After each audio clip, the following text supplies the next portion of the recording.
Assalamualaikum warahmatullahi wabarakatuh. Halo semuanya, selamat datang kembali di Cerita Malam Refti. Bagaimana kabar kalian semua malam ini? Semoga kalian semua berada dalam keadaan sehat dan baik-baik saja. Malam ini aku bakal ceritain sebuah cerita yang dikirim oleh salah satu pendengar. Ia meminta untuk tidak menyebutkan nama dan tempat kejadian dari cerita malam ini. Jadi kita sebut saja namanya Andri. Ia bercerita tentang pengalamannya saat pertama kali bekerja di sebuah pusat perbelanjaan di Jakarta. Dan selalu diteror oleh sosok makhluk misterius hingga akhirnya ia memutuskan untuk resign dari tempat kerjanya itu. Tanpa berlama-lama lagi, mari kita masuk ke dalam ceritanya. Hai semuanya, nama aku Andri. Aku seorang engineering yang baru saja lulus beberapa bulan lalu. Aku ingin membagikan pengalaman yang menurutku cukup menyeramkan dan membuatku merasa terganggu waktu itu. Semuanya bermula saat aku diterima kerja di sebuah pusat perbelanjaan di Jakarta sebagai seorang maintenance facility. Aku yang waktu itu seorang fresh graduate merasa senang sekali saat diberitahu bahwa aku diterima kerja di tempat tersebut.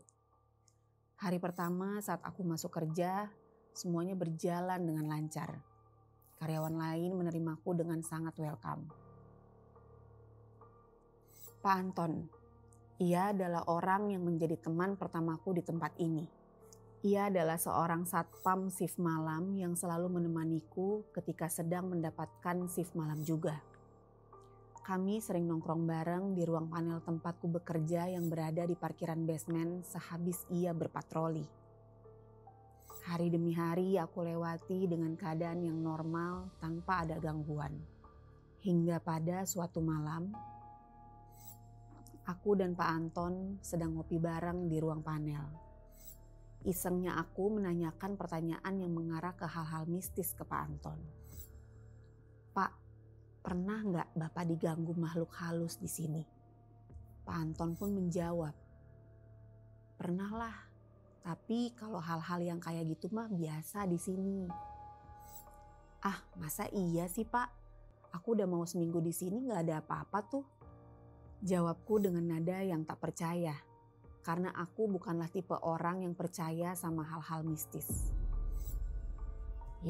Kalau kamu nggak percaya, besok coba aja ke kamar mandi karyawan yang ada di ujung basement sana. Biasanya ada aja kejadian aneh kalau malam Jumat. Namun, aku tetap tak percaya perkataan dari Pak Anton dan hanya menertawakannya saja. Kita pun melewati malam itu dengan cerita pengalaman Pak Anton selama bekerja di mall itu. Keesokan harinya, aku mendengar kabar bahwa Pak Anton sedang berhalangan masuk dikarenakan sedang sakit. Akhirnya, aku melewati malam itu di ruang panel sendirian. Entah kenapa, malam itu terasa berbeda. Hawa dingin sangat menusuk ke tulangku. Aku pun tetap berpikir positif. Mungkin saja ini dikarenakan hujan yang sedang mengguyur kota Jakarta saat itu. Dan seketika terjadilah sebuah kejadian yang cukup membuatku merinding sampai sekarang. Aku masih ingat dengan jelas waktu kejadian saat itu. Pukul 1.45 dini hari. Saat itu aku sedang asyik ngopi sambil memainkan handphoneku. Namun tiba-tiba lampu di ujung lorong basement mati. Perasaanku pun mulai tidak enak.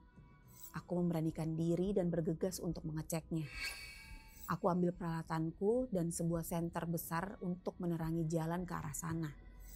Perlahan aku mulai melangkah mendekati area tersebut sambil menerangi sudut-sudut ruangan menggunakan senterku. Dan sebelum sampai ke ujung lorong, langkahku terhenti sejenak saat melewati kamar mandi karyawan. Dari luar terdengar suara seperti air yang mengucur deras. Dan benar saja, setelah aku masuk ke sana, sebagian lantai kamar mandi sudah digenangi oleh air. Langsung saja aku mematikan keran tersebut dan berjalan keluar kamar mandi untuk memanggil cleaning service yang bertugas malam itu untuk mengepel lantainya. Belum juga sampai membuka pintu, terdengar suara yang menyeramkan dari salah satu bilik kamar mandi. Suaranya seperti seorang wanita yang tertawa.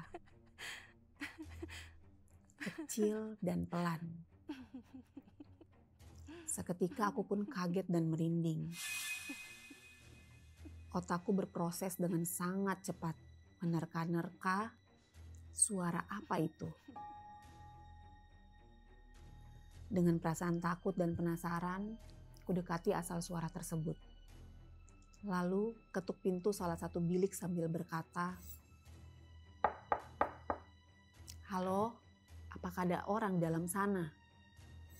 Aku berharap itu adalah suara dari seorang karyawan mall.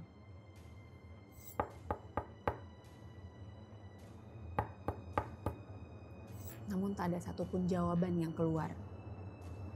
Tapi rasa penasaranku semakin menjadi-jadi. Aku beranikan diri untuk mengintip lewat bawah pintu bilik tersebut. Dan betapa kagetnya aku ketika melihat ada 2 kaki putih pucat tanpa alas kaki dan tidak bergerak sama sekali. Semakin lama aku melihat kaki tersebut, tiba-tiba aku tersadar. Kok kakinya tidak menyentuh lantai sama sekali ya?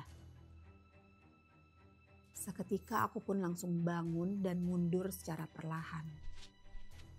Suara itu kembali terdengar, namun kali ini suaranya terdengar lirih, seperti orang yang sedang menangis. "Mas, tolongin saya." Tubuhku langsung mematung ketika mendengar suara itu. Tak sampai di situ, tiba-tiba pintu tersebut terbuka secara perlahan. Dan dari cermin wastafel, aku melihat sesosok wanita berbaju putih, berambut panjang hingga menyentuh lantai. Dan part yang paling aku ingat adalah kami bertatapan langsung lewat pantulan cermin itu. Spontan saja aku berlari kencang sambil berteriak ketakutan. Sampai-sampai badanku menabrak pintu kamar mandi saat berlari. Namun anehnya, ketika aku sedang berlari di lorong, suara itu masih terdengar dan semakin jelas seperti sedang mengejarku. "Mas, tolongin saya." Lariku semakin kencang dibuatnya. Sesampainya di pos satpam, aku bertemu dengan satpam pengganti yang sedang bertugas malam itu. Ia pun kaget dengan ekspresi mukaku yang ketakutan dan terlihat sangat pucat. "Mas, kenapa mas? Ada apa?" "Tolong pak, ada hantu yang ngejar-ngejar saya." Jawabku dengan nafas yang tersengal-sengal. Satpam tersebut mencoba menenangkanku dengan memberikanku segelas air. Jantungku yang tadinya berdegup cepat, perlahan-lahan mulai teratur. Akhirnya aku menceritakan kejadian yang aku alami ke satpam tersebut. Setelah aku bercerita, satpam tersebut langsung membuka file rekaman CCTV untuk melihat kejadian tersebut. Dan benar saja, terlihat ada bayangan putih yang keluar dari arah kamar mandi setelah aku berlari keluar. Kejadian ini membuat muka dari satpam pengganti ini pucat. Aku pun bertanya, "Bapak, kok ikutan pucat?" Ia pun menjawab dengan suara yang bergetar, "Iya mas, sebenarnya saya sering diganggu juga di area itu. Makanya saya selalu minta shift pagi. Berhubung Pak Anton lagi sakit, jadi saya yang gantiin. Karena satpam ini takut juga, akhirnya kami memutuskan untuk melewati malam itu di pos satpam. Keesokan paginya, aku izin tidak masuk selama beberapa hari. Badanku tiba-tiba sakit dan demam tinggi. Setiap malam, aku bermimpi buruk didatangi oleh sosok perempuan tersebut sambil berkata, 'Mas, tolong aku mas.' Hal ini membuatku menjadi sedikit trauma dan selalu terbayang-bayang akan kejadian di malam tersebut. Akhirnya setelah tidak tahan lagi, aku memutuskan untuk resign dari pekerjaanku di mall tersebut. Aku menemui HRD dan menjelaskan alasanku untuk resign. Semua ini demi kewarasanku yang merasa diteror oleh sosok penunggu mall tersebut. Saat hari terakhir aku berada di sana, aku berpapasan dengan Pak Anton. Ia menanyakan kabar dan keadaanku. Beliau sudah mendengar kejadian tersebut dan mengatakan, "Gimana Ndri, kamu udah percaya dengan perkataan saya waktu itu?" Aku hanya membalasnya dengan senyuman kecil, seakan-akan mengiyakan pertanyaan Pak Anton. Tapi ada satu hal janggal dan membuat banyak pertanyaan di kepalaku. Aku pun bertanya ke Pak Anton, "Tapi Bapak tahu nggak sosok perempuan ini siapa? Mengapa ia selalu mengganggu dan minta tolong?" Pak Anton pun menjawab sembari tersenyum. "Dulu ada sebuah kejadian tragis di tempat ini yang menimpa seorang karyawati yang kerja di sini. Ia diperkosa dan dibunuh oleh seorang pengunjung mall. Tempat kejadiannya persis di toilet karyawan tersebut. Dan sampai sekarang si pelaku masih bebas berkeliaran di luar sana karena rumornya ia merupakan anak dari seorang pejabat.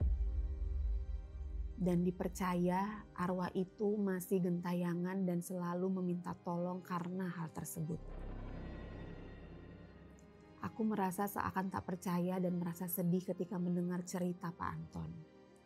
Saran Bapak, mending sekarang kamu doakan saja dia agar tenang di sana." "Baik Pak, saya pamit ya Pak." Setelah hari terakhirku bekerja dan pamitan, hari-hariku jauh lebih tenang. Dan tidur pun sudah tidak mengalami mimpi buruk lagi tentang sosok itu. Ceritaku sampai di sini saja ya. Sekarang aku sudah berada di tempat kerja yang baru. Dan ada satu hal yang berubah di dalam hidupku sekarang. Sekarang aku percaya bahwa keberadaan makhluk halus itu ada. Terima kasih ya Kak, sudah ngebacain cerita aku. Semoga ada pelajaran yang bisa diambil dari cerita yang aku kirimin malam ini. Serem juga ya cerita yang dikirimkan oleh Andri malam ini. Bagaimana menurut kalian? Apakah kalian pernah mendengar tentang sosok hantu perempuan ini? Apakah kalian tahu tentang kasus ini? Jika pernah dan tahu, tulis di kolom komen. Dan bagi kalian yang punya cerita pengalaman horor yang ingin kalian bagikan, boleh kalian share ke link di bawah ini. Siapa tahu cerita kalian bakal aku bacain untuk episode-episode cerita malam Refty lainnya. Assalamualaikum warahmatullahi wabarakatuh.